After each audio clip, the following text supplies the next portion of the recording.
Oke, kita mulai kelasnya. Assalamualaikum warahmatullahi wabarakatuh. Di kelas riset Markom kali ini, kita akan memperdalam tentang metodologi kualitatif dari sisi Markom ya. Kalau kemarin mungkin kita masih ngebahas sedikit tentang eh, permukaan dari metodologi kualitatif Markom, kita akan sedikit membahas yang lebih teknis ya dari metodologi kualitatif Markom. Kalau kemarin kita udah menyebutkan beberapa teknik pengumpulan data. Nah, di sini saya akan memperdalam teman-teman tentang teknik-teknik tersebut dan detailnya ya, detailnya yang saya pikir lebih teknis ya. Nah, yang pertama wawancara mendalam ya. Nah, wawancara mendalam ini biasanya digunakan dalam mungkin hampir dari segala penelitian kualitatif itu, terutama yang studi kasus, itu menggunakan wawancara mendalam. Wawancara mendalam ini saya pikir yang paling efisien ya, tidak memberatkan dari sisi waktu dan sisi lain-lainnya ya, yang mengeluarkan uang. Bahkan kalau dibandingkan dengan kuesioner, wawancara ini lebih lebih murah ya, ibaratnya lebih efisien. Nah, mungkin banyak yang salah kaprah ketika melakukan wawancara mendalam dari kualitatif, dari penelitian kualitatif ya.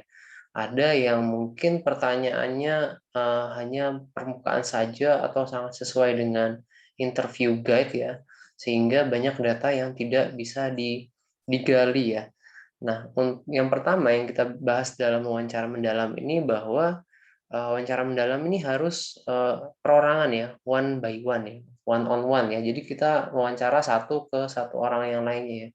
Jadi kita nggak bisa mewawancara dua orang sekaligus atau tiga orang sekaligus kita wawancara dengan pertanyaan yang sama, itu nggak bisa karena ada perbedaan perspektif nantinya, atau mungkin ada hal yang mengubah pandangan dari satu orang ke satu orang yang lain.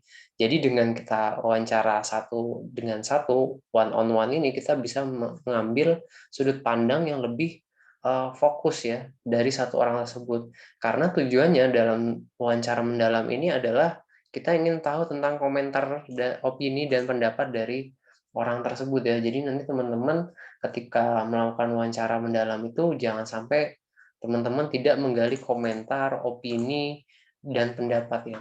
Oleh karenanya teman-teman usahakan bikin interview guide yang bisa menggali at least tiga perspektif ini ya, komentar, opini, dan pendapat. Nah, ketika membuat interview guide itu ada baiknya teman-teman lihat dulu skill dan follow up question ya. Jadi teman-teman harus paham di teman-teman tuh skillnya udah sampai mana, apakah bisa menggugah pertanyaan lanjutan ya, pertanyaan follow up pertanyaan yang bisa menggali data-data seperti komentar, opini, pendapat, atau sudut pandang yang lebih terfokus ya.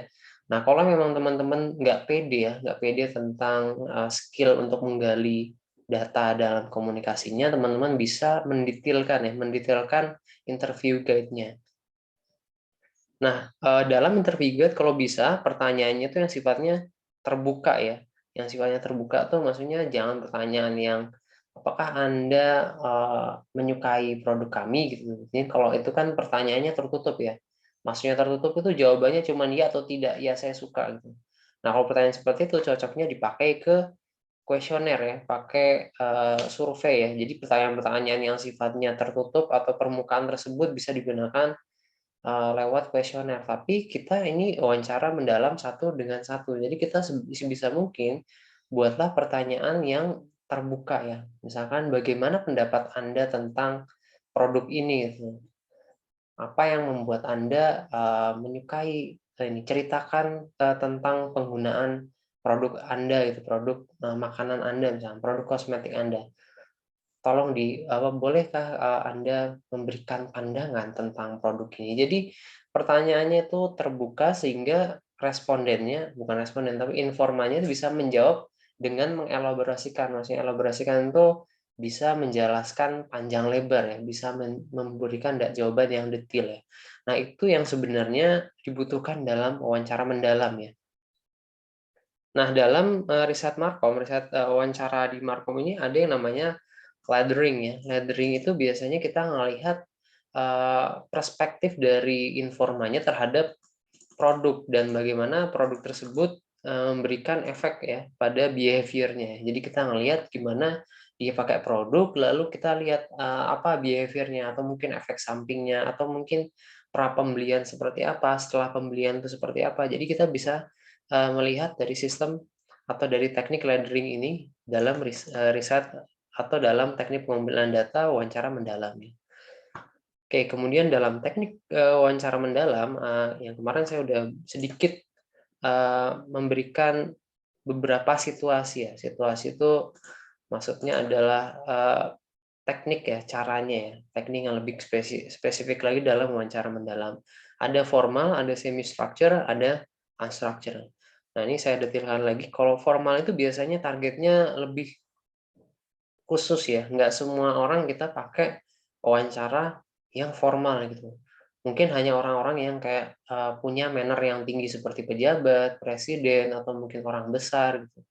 Karena dengan wawancara formal ini kita bisa sangat strict pada interview guide, makanya kita interview guide-nya didetailkan karena biasanya kalau dengan petinggi atau pejabat atau yang orang-orang penting itu kan mereka waktunya nggak banyak ya, sehingga kita nggak bisa melakukan ya kayak ngobrol gitu. Kalau semi structure dan unstructure kan kita bisa ngobrol panjang lebar ya.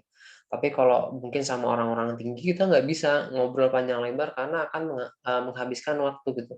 Misalkan kita hanya diberikan waktu 2 jam, dan kita dari waktu 2 jam itu kebanyakan ngobrolnya, padahal interview guide-nya atau data yang sebenarnya ingin diambil itu belum ditanyakan sepenuhnya itu. Oleh karena itu dengan formal ini kita akan punya waktu yang lebih strict ya, lebih safe ya, terutama buat orang-orang yang nggak punya banyak waktu ya. Jadi targetnya akan lebih khusus, nggak semua orang kita pakai teknik formal. Nah, untuk orang umum ya, target umum atau informannya umum biasanya kita pakai semi structure aja ya. Karena dengan semi structure kita bisa mengembangkan atau menggali jawaban lebih lebih dalam ya. Jadi mengembangkan pertanyaan berdasarkan jawaban. Nanti kita misalkan kita nanya ke orang tersebut bagaimana penggunaan Anda terhadap produk kosmetik gitu. Nah, dari narasumber dia jawab, nah kita berikan feedback pada jawaban tersebut misalnya. Kenapa Anda tidak pakai krim malam misalkan gitu, atau kenapa Anda selalu pakai krim malam? Apa yang membuat Anda misalkan akhirnya deciding untuk menggunakan krim malam misalnya contohnya seperti itu ya. Jadi mengembangkan pertanyaan berdasarkan jawaban-jawaban yang dibuat oleh narasumber. Itu kita bisa mengembangkan data dan menggali data yang lebih detail ya, lebih dari interview guide-nya ya.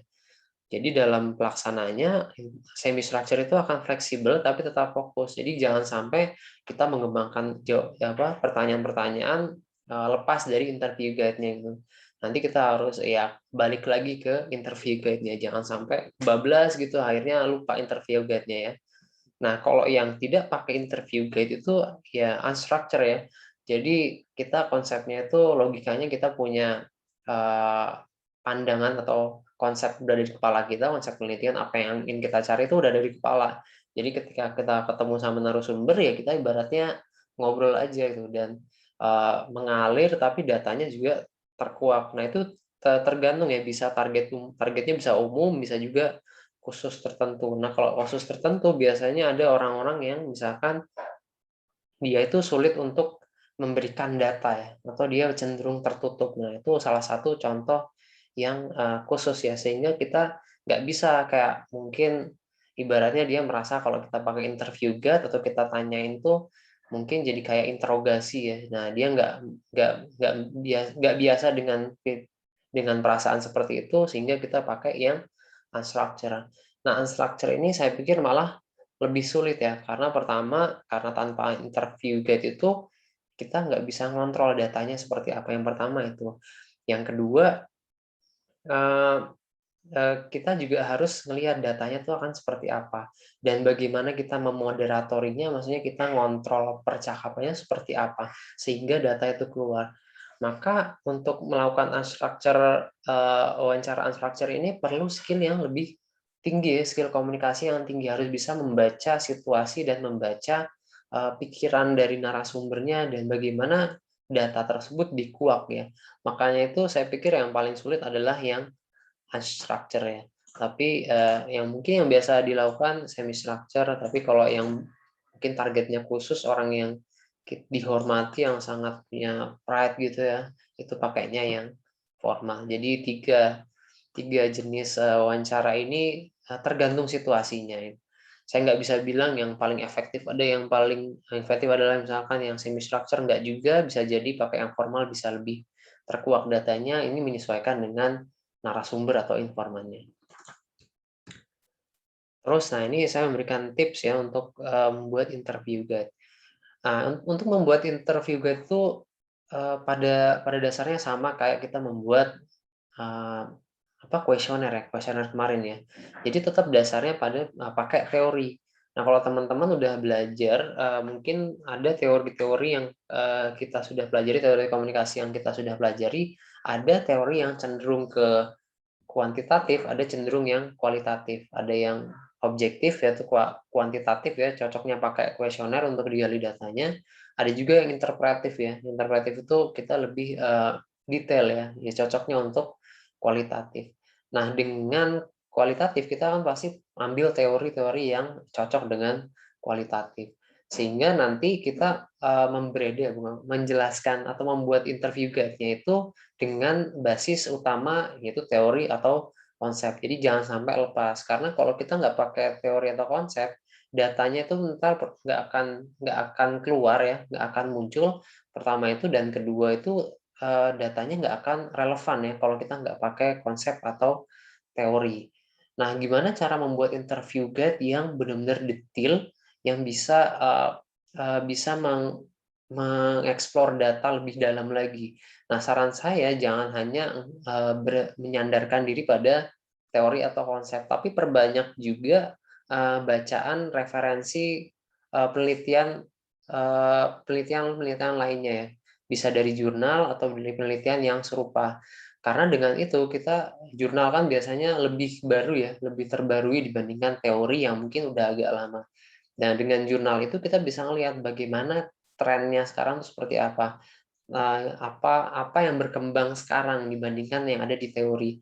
Nah, dengan itu kita bisa memberikan pertanyaan-pertanyaan follow up ya, pertanyaan-pertanyaan pendukung ya, pendukung dari pertanyaan yang berbasis utama dari teori atau konsep. Kenapa kita harus buat pertanyaan pendukung ya? Ya ini untuk mengantisipasi kalau data itu tidak terkuak ya. Nah, itu kita harus melihat juga dari narasumbernya atau informannya dulu. Nah, kalau teman-teman skillnya sudah bagus ya, saya pikir datanya akan lancar ya untuk dimunculkan. Tapi kalau mungkin kita nggak memahami narasumber, kita mungkin baru pertama kali ketemu, baru pertama kali kenal, apalagi nanti gaya komunikasi yang berbeda, itu kita akan sulit untuk mengambil datanya ya. Jadi ya ini balik lagi ke skill komunikasi ya dalam wawancara. Nah, biar datanya tetap muncul, tetap ada. Jadi itu kita detilkan di interview guide-nya. Jadi ya nanti kita akan pisahkan mana pertanyaan yang penting dan pertanyaan yang pendukung ya. Yang intinya pokoknya pertanyaan yang penting dulu nih yang harus kita jawab. Gitu. Nah, ini kita menyesuaikan dengan target ya. Jangan sampai kita mencecer pertanyaan pertanyaan ke pertanyaan jadi kayak interogasi gitu ya. Padahal kita dalam wawancara itu sifatnya lebih fluid ya. Kayak gitu. Terus selanjutnya kita akan memilih informan. Informannya seperti apa dalam wawancara mendalam ya. Nah, ini akan sangat berbeda ketika kita mengambil target penelitian di kuantitatif ya. Kalau kuantitatif itu kan kita sifatnya luas ya, general ya. Kemarin teman-teman melakukan kuesioner ke berbagai orang, misalkan ke konsumen ya. Konsumen kan ada banyak, sifatnya setara. Tapi kalau dalam kualitatif itu kita nggak bisa ngambil yang luas itu ya. Ada beberapa standar atau batasan sehingga dia dipilih menjadi informan. Yang pertama tentunya kaitannya yang jelas dengan fokus riset ya. Harus ada kaitannya ya. Misalkan konsumen ya udah konsumen itu. Nah, tapi itu mereka itu atau informan yang dipilih itu harus punya peran yang signifikan itu.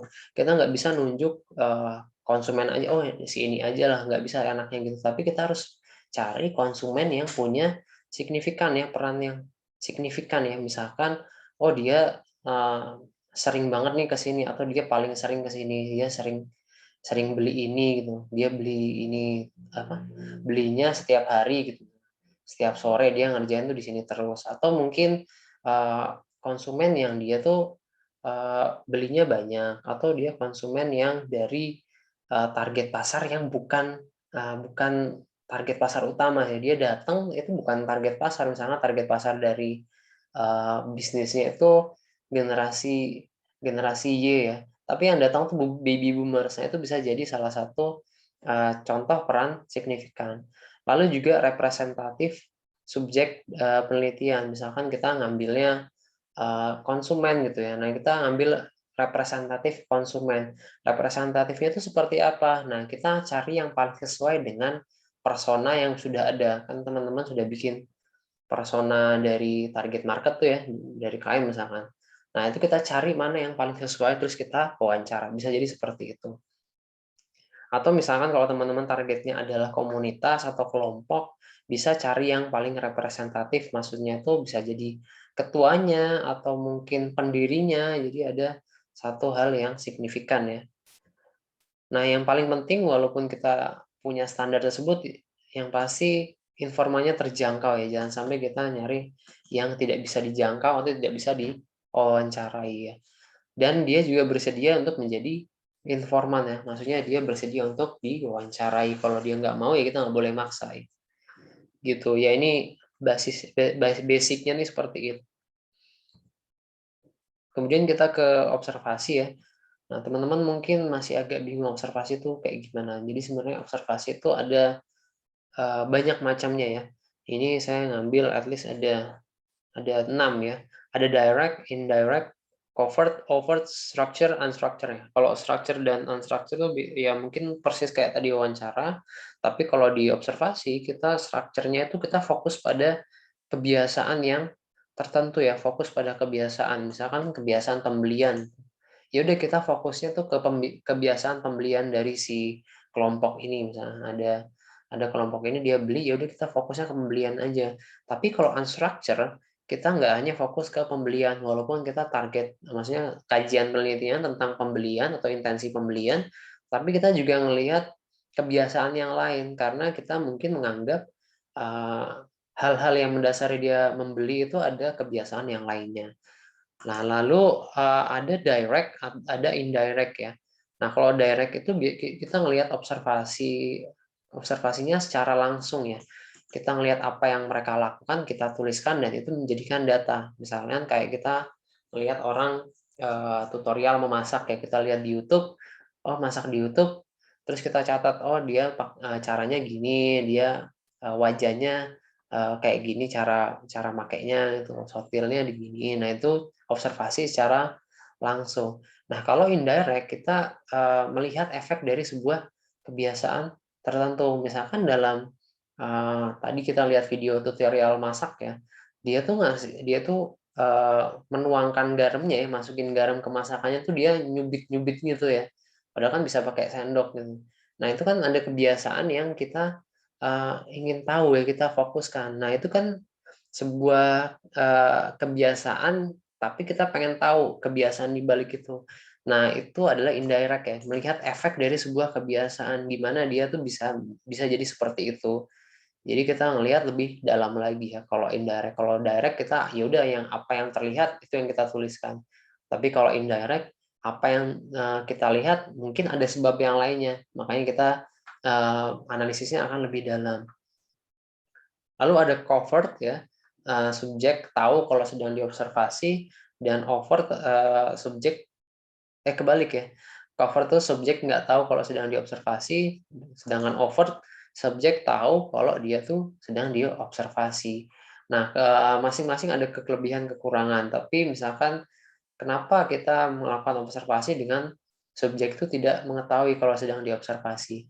Nah, itu tujuannya agar, menjaga naturalitas ya. Jadi nature-nya itu tetap terjaga. Sedangkan mungkin kalau orang dikasih tahu, dia tuh, jadi nggak natural gitu, "Wah, saya pengen terlihat gini," misalkan, contohnya seperti itu. Tapi dengan, subjek tidak mengetahui bisa aja, melanggar privacy ya. Kadang ya kita nggak bisa melihat atau kita nggak bisa memaksakan kalau dia tuh ternyata nggak mau diteliti atau gimana. Ya ada plus minusnya dalam dalam ini ya, dalam masing-masing covered atau overt ya. Nah, dalam observasi ini sebaiknya ada batasan waktu. Batasan waktunya berapa itu silakan teman-teman pilih sendiri yang sekiranya dapat representatif ya. Nah, kalau waktunya observasi misalkan ada waktu momen-momen tertentu juga bisa digunakan, misalkan momen hari libur panjang misalkan itu bisa digunakan jadi batasan tertentu. Kalau teman-teman ya seperti yang kemarin dilakukan ya silakan ambil batasannya misalkan hari ini dalam 1 minggu ini atau dalam berapa jam terakhir gitu misalkan seperti itu. Atau mungkin ketika weekend gitu itu kan ada batasan waktu tertentu. Nah, itu kita pasang batasan dalam observasi. Oke, selanjutnya FGD ya, Focus Group Discussion. Nah, dalam Markom ya, dalam industri Markom, FGD itu sebenarnya sering dilakukan ya. Karena tujuannya riset dalam Markom itu kan sebenarnya mencari insight ya, insight komunikasi yang kita bisa gunakan dalam strategi Markom. Nah, Focus Group Discussion ini bisa langsung membuahkan ide ya, atau membuahkan sebuah insight dalam Markomnya itu sendiri, sehingga sebenarnya itu sering digunakan ya. Nah, ini ada aspek-aspek, beberapa aspek yang saya angkat ya. Yang pertama, diskusinya itu spontan dengan arahan moderator yang kompeten. Dalam FGD itu sebaiknya diskusinya itu natural ya, atau spontan ya, tapi perlu diberikan arahan oleh moderator. Jadi kita nggak bisa memaksa, "Oh, kamu tuh harusnya begini loh, kamu harus pandangannya harusnya seperti ini." Jadi sebenarnya dalam FGD itu diskusinya tuh hanya dipantik ya, hanya dipantik oleh moderator, sehingga moderator itu sebenarnya punya peran yang penting dan dia tuh harus punya kompetensi ya, karena fungsinya menciptakan atmosfer diskusi dengan skill komunikasi dan observasi. Dia harus ngelihat kira-kira, wah ini selanjutnya, oh kayaknya diskusinya mati nih, ini perlu diangkat lagi. Oh diskusinya kok kecenderungannya seperti ini ya, kita perlu dijaga lagi. Jadi sebenarnya fungsi dari moderator dalam FGD ini cukup penting ya. Kalau dalam industri Markom sendiri biasanya kalau udah di budget gede, biasanya brand-brand gede itu ya moderatornya tuh punya kompetensi yang tinggi juga yang sudah profesional ya. Nah, dilakukan oleh profesional. Bahkan kalau pelaksanaan FGD-nya pun diatur oleh agensi ya, baik dari tempatnya, baik dari jamnya, itu tuh nggak cuman misalkan teman-teman bagian markom dari perusahaan itu bikin FGD itu kan, teman-teman PR-nya kan cukup banyak dan harus nyari moderator, harus nyari tempat, harus arrange waktu ya. Nah, biasanya itu kalau di industri marketing, FGD itu udah langsung dilempar ke agensi biar agensi yang ngurusin ya. Nah, intinya dalam FGD itu kita perlu memunculkan ide ya, ide, makna, dan insight ya. Insight itu ya pengen tahu apa yang dia ada di kepala orang ya, orang yang melakukan diskusi yang kita belum tahu, umumnya kita belum tahu. Nah, ide ya, ide yang nanti bisa dikembangkan atau bisa diterapkan langsung ke dalam program Markom, atau juga pemaknaan terhadap produk ya. Pemaknaan terhadap produk itu kita bisa melihat bagaimana responnya, bagaimana citra yang ada di kepalanya terhadap produk tersebut ya. Nah, ini juga bisa dalam FGD ini bisa juga kita melakukan testing terhadap produk ya. Misalkan kita ngumpulin beberapa orang dalam FGD, terus kita keluarin produk, misalkan klien teman-teman punya produk yang baru, kita lemparin ke mereka, kita ngasih, kita biarin mereka diskusi, ini kayaknya gini ya, gini ya, ini kayaknya gini. Nah, itu bisa langsung keluar tuh ide-idenya atau respon-responnya gitu. Nah, sekarang dalam FGD juga bisa dilakukan secara online ya. Mungkin setelah pandemi ini akan lebih mudah untuk memfasilitasi pandemi FGD ya. Tapi dengan online FGD ini ada beberapa hal yang tidak bisa difasilitasi ya, seperti tadi ya, produk test ya, kita nggak bisa ngasih produk ya, karena mereka nggak bisa nyobain langsung atau megang langsung ya, kecuali sudah difasilitasi, sudah dikirim dulu, tapi akhirnya diskusinya akan mati karena mereka ya nggak mati sih, akan cenderung nggak hidup gitu ya, karena produknya atau diskusi terhadap produknya mungkin kurang kurang elaboratif ya, kurang kolaboratif, sorry, kurang ada diskusi bersamanya gitu loh.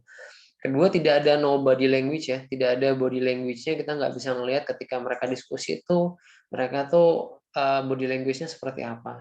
Kadang ya itu, kita dari moderator itu atau dari pelaksana tersebut harus melihat body language dalam FGD itu seperti apa. Oh dia nih tertekan nih kalau baca ini, oh kayaknya dia nih bohong nih, kayak gitu ya.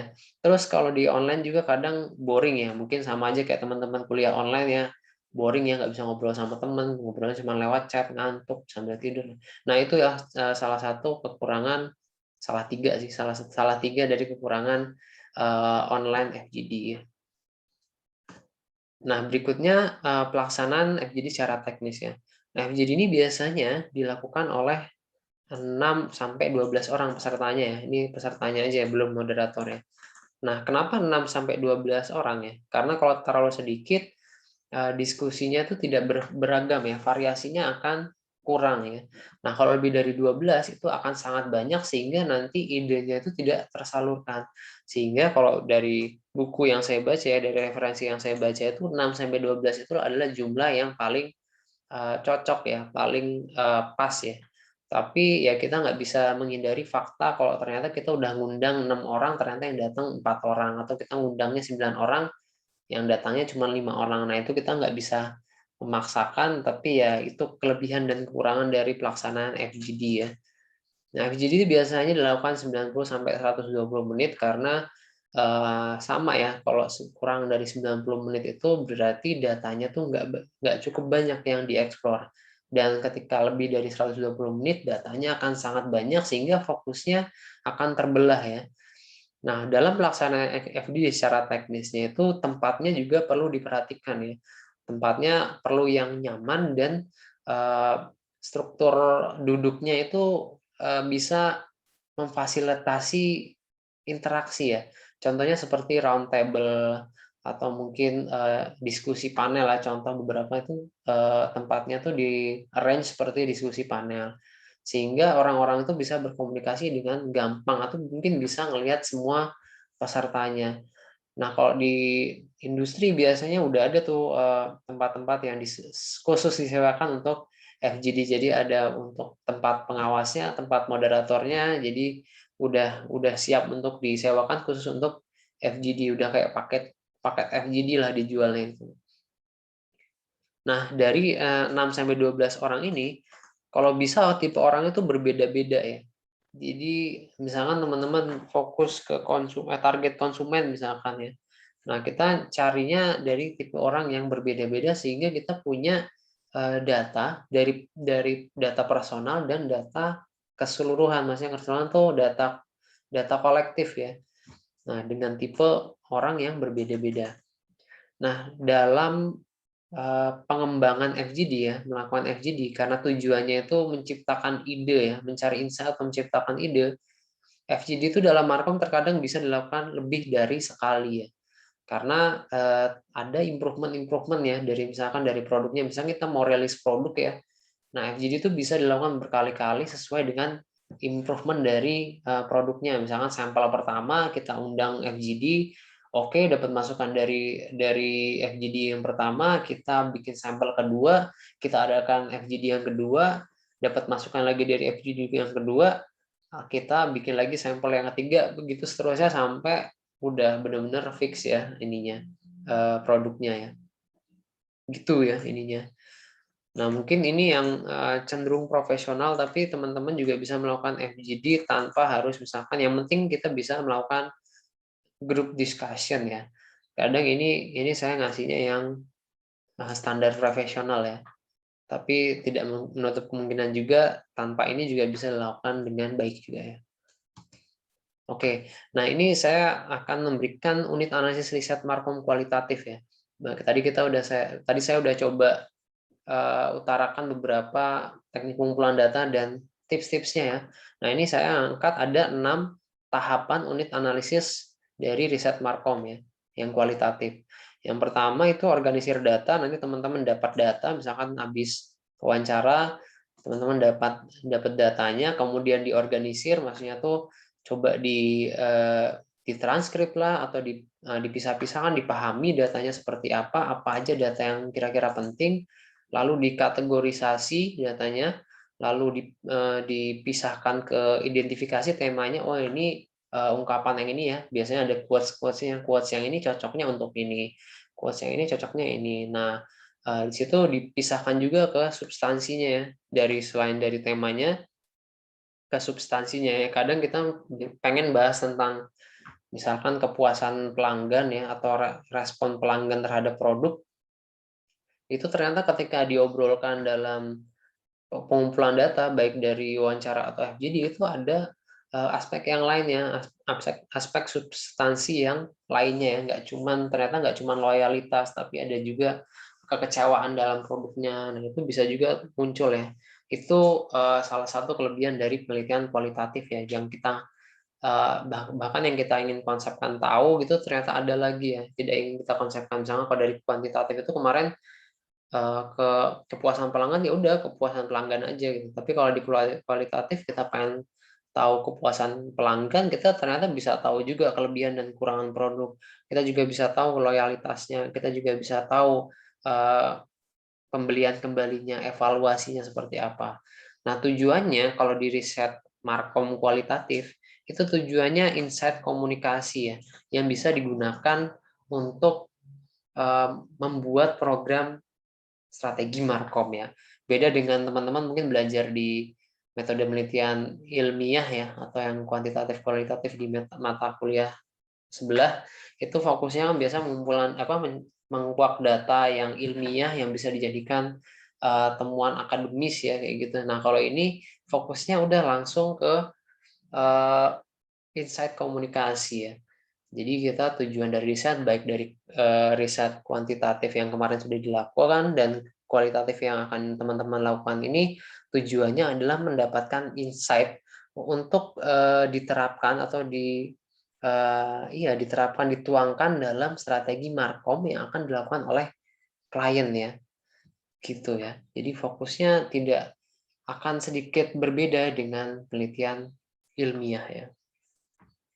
Nah, saya pikir teman-teman sudah punya pemahaman ya tentang pengumpulan data dan ya analisis tentang riset markom kualitatif. Nah, jadi sekarang teman-teman akan saya tugaskan untuk melakukan, aduh ini bukan kuantitatif ya, kualitatif ya, sorry ya, tugas penelitian kualitatif ya, kok kuantitatif sih?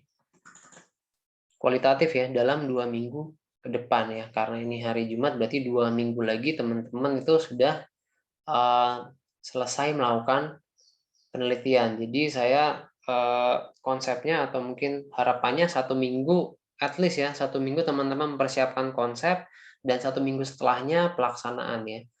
Jadi saya pikir tidak akan ribet ya, karena wawancara hanya arrangement aja dalam waktu 2 minggu. Saya pikir sudah cukup arrangementnya tentang tentang narasumbernya atau peserta. Misalkan mau teman-teman FGD ya silakan. Saya hanya mengharuskan teman-teman satu pengumpulan data primer yang akan menjadi data primernya dan data sekunder. Misalkan primernya dari FGD, sekundernya dari wawancara ya, atau primernya dari wawancara, sekundernya dari observasi, misalkan seperti itu ya. Nah, jadi 1 minggu, at least 1 minggu mempersiapkan konsep, 1 minggu ke depannya setelahnya pelaksanaan ya. Nah, untuk mempersiapkan konsep ini, teman-teman bisa melakukannya lebih cepat dengan konsultasi langsung ke saya ya, baik itu subjek, fokus, metode penelitian atau teori dan lain-lain, itu bisa dilakukan lebih cepat. Karena saya pikir eh, di mata kuliah ini saya tidak mengharuskan teman-teman ngambil atau menjelaskan teori yang banyak atau metodologi yang panjang lebar kayak di mata kuliah sebelah ya. Yang penting saya tahu teman-teman mau ngapain, teorinya apa, terus penjabarannya dalam dalam interview guide-nya atau FGD guide-nya itu seperti apa, fokus fokus yang ingin diangkat itu apa, yang udah jelas, udah gitu. Saya nggak menuntut banyak dalam tulisan ya. Lalu konsep penelitian kualitatif yang dilakukan dengan berdasarkan pada penelitian kuantitatif yang dilakukan saat UTS. Jadi teman-teman kan udah punya tuh hasil data dari penelitian kuantitatif sebelumnya. Nah, teman-teman di penelitian kualitatif yang akan dilakukan ini sebaiknya berdasar dari penelitian yang sebelumnya itu ya. Penelitian yang kuantitatif sebelumnya itu, yang survei itu. Kenapa? Karena dari penelitian tersebut kita bisa memfokuskan lagi ya, menspesifikkan lagi sehingga nanti datanya akan sangat kuat ya. Data yang general dan data yang spesifik detail. Jadi nanti teman-teman mungkin ngelotok keluar dalam ya terhadap fokus dari penelitiannya. Nah ya ini akan memberikan data yang lebih fokus. Jadi nggak kemana-mana juga teman-teman, nggak dicecer dengan hal-hal yang lain sama klien karena kita fokusnya satu fokus itu, nggak ke kanan ke kiri, nggak ngalor ngidul ya. Jadi kita langsung fokus ke yang sudah ada. Misalkan teman-teman penelitian di kuantitatif sebelumnya itu yang survei itu tentang respon di media sosial, ya udah kita di kualitatifnya kita fokuskan yang lebih spesifik di media sosial seperti itu. Nah, nanti hasilnya akan dikumpulkan 2 minggu mendatang melalui Spada ya. Kumpulkannya perwakilannya aja. Nanti teman-teman juga saya harapkan membuat PPT-nya ya, sama seperti yang kemarin di pas UTS ada PPT-nya. Jadi nanti 2 minggu mendatang teman-teman udah siap melakukan presentasi ya. Jadi nanti udah 2 minggu mendatang kita akan presentasi kelompok ya. Nanti gimana tentang PowerPoint-nya harus seperti apa, nanti kita bisa bahas di pertemuan mendatang ya. Saya akan jelaskan tentang sedikit metode-metode penelitian kualitatif yang lainnya sedikit, dan saya akan berikan teknis presentasi ketika mempresentasikan hasil riset Markom ya, riset penelitian ya, riset Markom ya. Jadi saya lihat kemarin ada beberapa teman-teman yang mungkin terlalu panjang ya, atau mungkin terlalu simple datanya malah ada di laporan, yaitu nanti coba akan saya petakan lebih lanjut ya. Karena kita ini akan berbeda dengan penelitian metode penelitian akademik ya yang di mata kuliah sebelah, atau mungkin teman-teman udah belajar di penulisan ilmiah ya, itu akan sedikit berbeda karena tujuannya berbeda. Gitu ya teman-teman ya. Semoga paham dengan materi dan penugasannya. Kalau ada yang ingin ditanyakan, silakan tanyakan langsung ke saya. Semoga lancar. Terima kasih atas perhatiannya. Terima kasih. Assalamualaikum warahmatullahi wabarakatuh.